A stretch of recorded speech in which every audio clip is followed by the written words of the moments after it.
السلام علیکم، آپ دیکھ رہے ہیں برنک آف ورلڈ اور میں محمد طلال۔ آج ہم یہ بھی کہہ سکتے ہیں، خیر سب سے پہلے تو میں معذرت آپ لوگوں سے کر لوں کہ مجھے لوگ یہ کہہ رہے تھے کہ بھائی آپ کی ڈیلی بیسس پہ ویڈیوز نہیں آتی۔ میرے پاس وقت کی کمی ہے، میں کوشش کر رہا ہوں کہ اس مسئلے کو جلدی حل کر لوں۔ پہلا جو موضوع میں آپ کے سامنے ابھی رکھ دیتا ہوں وہ یہ کہ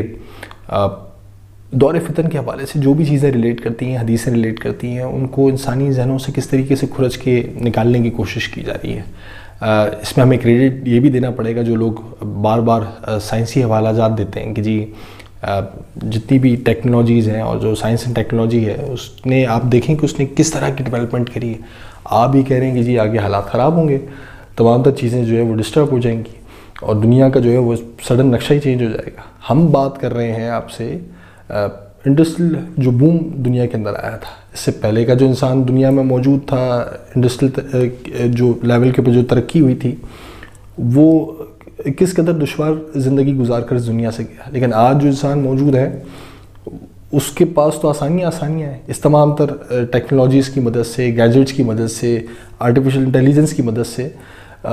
وہ خوراک سے لے کر علاج معالجے کی تمام تر سہولیات سے لے کر سوچنے سمجھنے تک، ہر چیز تک اس کے پاس ہر چیز ریڈی میڈ ہے، یہ بھی کہہ دیا جاتا ہے۔ اور پھر آپ یہ کہتے ہیں کہ جی یہ جو سب چیزیں ہیں یہ سڈن جو ہے وہ یہ سسٹم جو ہے وہ کلیپس کر جائے گا۔ یہاں پہ بیسیکلی انڈسٹریل بوم کا میں ذکر کرنا چاہوں گا۔ اس کو زیادہ ڈیٹیل میں اس لیے بیان نہیں کیا جاتا ہے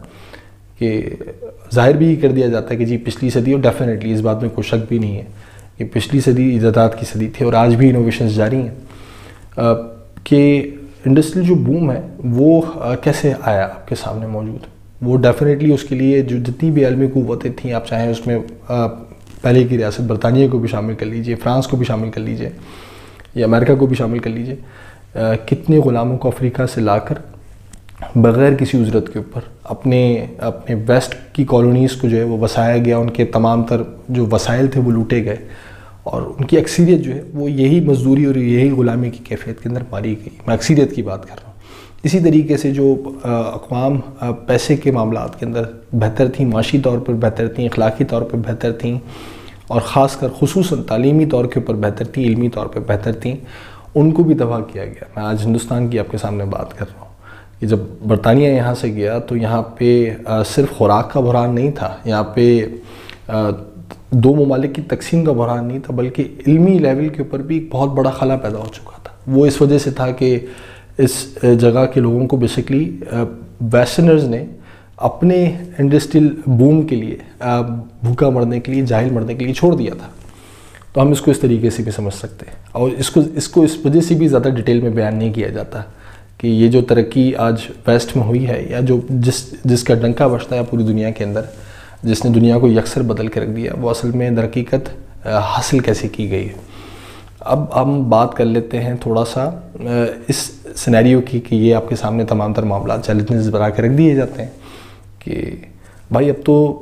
آپ جن چیزوں کا ذکر کر رہے ہیں وہ حقیقت پسندانہ رویہ نہیں ہے۔ ہم جو اس طریقے سے دنیا دیکھ رہے ہیں آج تو بہت بہتر ہے، دنیا موجود ہے اور آج کے انسان کو تو بہت زیادہ سہولیات حاصل ہیں پہلے کے جو ایک انسان کو حاصل تھی اس کے مقابلے۔ سب سے پہلی چیز یہ کہ ان چیزوں کو آبزرو نہیں کیا جا سکتا۔ جو بھی مین میڈ سوسائٹی کے اندر ایک شخص کی 2 یا 3 4 نسلیں گزر گئی ہوں، وہ اسپریچول لیول پہ یا مذہبی معاملات کے اوپر وہ شاید عبادات تو کر سکتا ہے، روزے بھی رکھ سکتا ہے، ڈیفینیٹلی اتنا موٹیویٹ ہونا کافی ہے،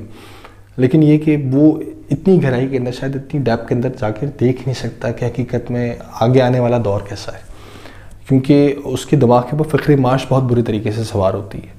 اور وہ ہر چیز کو جو ہے وہ کیلکولیشن میں ہی دیکھ رہا ہوتا ہے، پلس مائنس کے اندر دیکھنے کی کوشش کر رہا ہوتا ہے۔ اس وجہ سے اس کی جو عقل ہے وہ آؤٹ آف دا باکس جا کے نہیں سوچ سکتی۔ یہ بھی ہم نے جو قریب سے ان چیزوں کا جو ہے وہ ایک جائزہ لینے کی کوشش کری، وہ میں نے آپ کے سامنے رکھا ہے کہ جو بھی مین میڈ سوسائٹی کے اندر لوگ اپنا وقت گزارتے ہیں ان کے ساتھ یہ ضرور ہوتا ہے، یا یہ کہہ لیجئے کہ اگر کوئی محسوس کرتا بھی ہوگا تو بالآخر یہ کہ وہ اس سسٹم کے آگے اپنے گھٹنے ٹیک دیتا ہے اور وہ ایک طریقے سے سمجھیں کہ اپنے آپ کو ایڈجسٹ کرنے کی کوشش کرتا ہے کہ بس یہاں پہ ایک سروائیول ہے جو چلا سکے۔ آپ ایک اوسط مرد کی زندگی دیکھ سکتے ہیں کہ اور اس کی ساری زندگی اپنے کنبے کو پالنے کے اندر گزرتی، بس اس کی یہی ڈیوٹی ہے، اس کے علاوہ اس کی جو صلاحیتیں ہیں یا اس میں کوئی دوسرا ٹیلنٹ تھا وہ ابھر کے سامنے نہیں آ پاتا۔ تو مین میڈ سوسائٹی کے ساتھ ایک بڑا المیہ یہ بھی ہے کہ وہ مذہب کو ایز اے ٹول بھی استعمال کرتی ہے ایبسولوٹ پاور حاصل کرنے کے لیے وقتی طور کے اوپر، لیکن جب اس کی ضرورت ختم ہوتی ہے تو پہلی صورت کے اندر اس سے جان چھڑاتی ہے۔ یہ ایک مین میڈ سوسائٹی کا پورا انفراسٹرکچر ہے جس میں لا قانونیت بھی شامل ہے، کیونکہ انسانوں کا بنایا ہوا نظام ہے۔